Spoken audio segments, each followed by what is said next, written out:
Research shows that when we're busy and stressed, we activate the reptilian part of our brain right here. If you know anything about a reptile will never love you. It's all about survival. So when you're busy and stressed, you're activating the reptile and you're all about survival. You're not thinking about building relationships, investing in others, and connecting. You're thinking about how can I just get through the day? And you know what? Thankfully, we have this part of the brain. It's the positive dog part of the brain. It's the part of the brain that when you activate through prayer, gratitude, unconditional love, you have a quarter second to override the reptile with the positive dog. And I call it the positive dog because of the unconditional loving nature of dogs. But if you've ever said something you wish you didn't say, your reptile ate your positive dog. Have you been there? Oh yeah, I was there the other day. I go to the bank. We don't have a drive-through. I pull up and I literally go to the bank and I gotta leave real quick because I don't have a lot of time.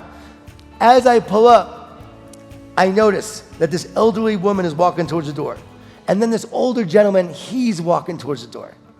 And my first thought was I could beat them. So I hopped out of the car and I literally raced to the door, and I blew them away. They were no match for my speed. But when I got there, what did I do? Now, I'm from New York, I tripped him. No, I'm just kidding. No, of course, I held the door open for him. I held the door, and I felt a lot better about myself. But in that moment, I thought, what are you doing? Come on, John, what are you doing?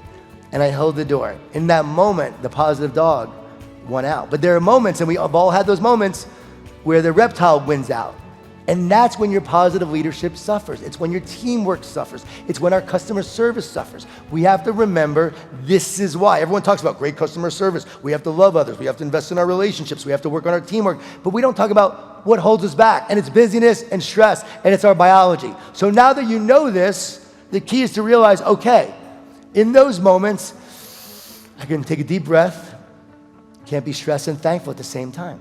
So I can practice gratitude in that moment. And I can focus on what I get to do instead of what I have to do. And I can remind myself to slow down and be more intentional in my relationships, and then build great relationships that then build a great team.